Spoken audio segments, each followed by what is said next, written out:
lot easier because it's detangled. Then I wet my hair. I apply my first round of shampoo.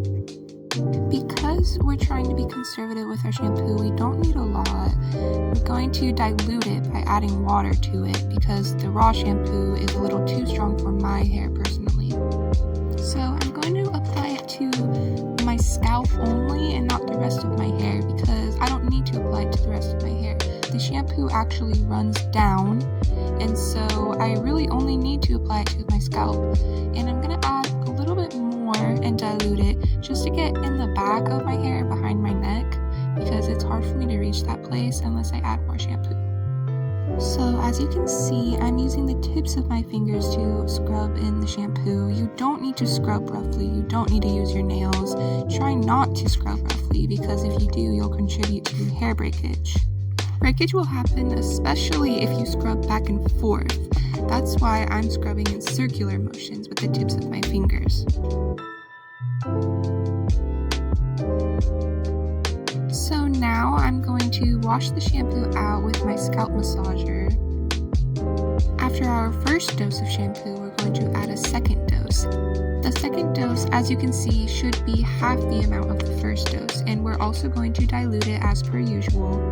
The reason for 2 rounds of shampoo is the first round just loosens up all the dirt on my scalp, and the second round of shampoo actually washes my hair and my scalp. It's necessary for people with thick hair like me. The second round of shampoo should also make your hair a lot more soapy. Sometimes I do switch between using the tips of my fingers and using my scalp massager. Either way, you will be circulating blood to your scalp, and it's a good way to rub in the shampoo. I typically use my scalp massager to wash the shampoo out though. Sometimes I get really bad dandruff at the top of my scalp where I'm currently scrubbing it, and that's the reason why I emphasize using the scalp massager in that spot. This way, at least we're bringing movement into that part of our scalp and just making sure everything's circulating nicely. After we've washed that last round of shampoo out of our hair, we're going to add conditioner to the ends. You really don't need a lot of conditioner, and make sure you don't use a lot because it's very strong, and we're going to dilute it even more so than we did the shampoo. When we apply our conditioner to the ends, make sure not to rub it in between your palms because that just adds friction and breaks the hairs. Just run it along the strands of hair. And we're going to let it sit for 5 minutes. Lastly, we're just going to give our hair one last good scrub with our scalp massager and just make sure everything is out. Now that we're done, we're going to dry off our hair. Make sure when you're drying, you scrunch the hair with the towel instead of rubbing the towel between your 2 palms and causing friction and thus hair loss. Before brushing my hair, I'm going to make sure my hair is about 75% dry, so I'll see you then.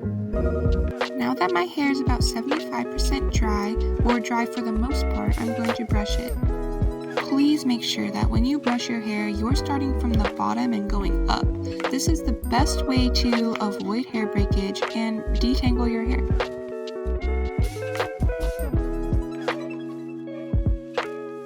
Now that that's done, I'm going to put my hair in a protective hairstyle before bed.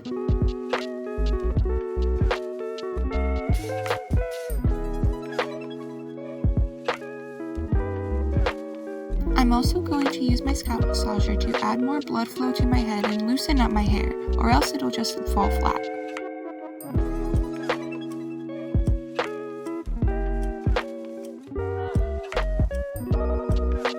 Now I'm going to put my protective braids in. Please make sure that when you're braiding your hair, you're not pulling it too tightly because that will damage your hair.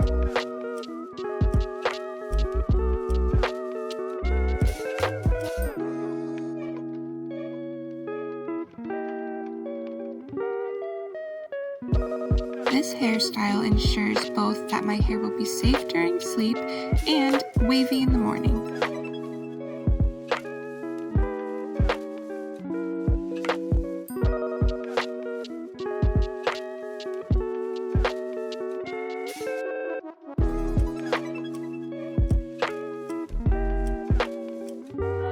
Now I'm just going to rub my scalp and make sure that the hair is loose.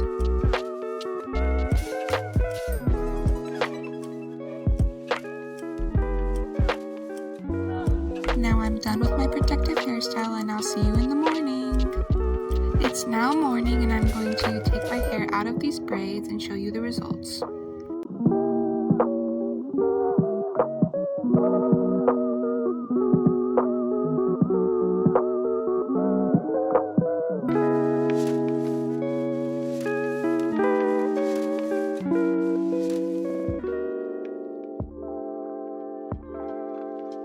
You can see how wavy the braids made my hair, and some days when I take out my braids I don't even brush my hair because I want to keep how tight the waves are, but it is always good to brush your hair anyways, just to rid it of any dirt that may have accumulated overnight.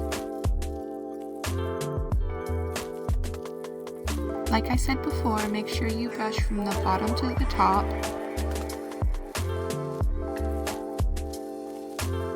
Another rule of thumb when brushing your hair is to just brush gently. You don't need to brush so hard. Brushing hard actually results in hair loss and hair breakage, so brush gentle. Treat yourself gently.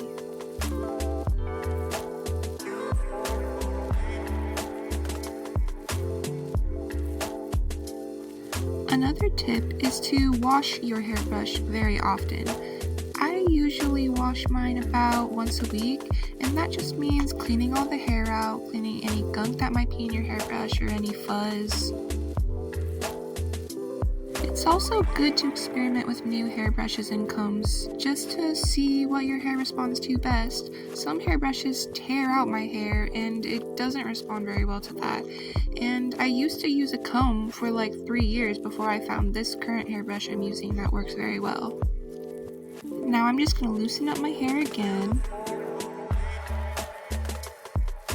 I'm going to use my scalp massager once again to loosen it up and add blood circulation and blood flow. I find scalp massagers really handy for this reason. You can use them in the bath, in the shower, when you're washing your hair, and outside of when you're washing your hair.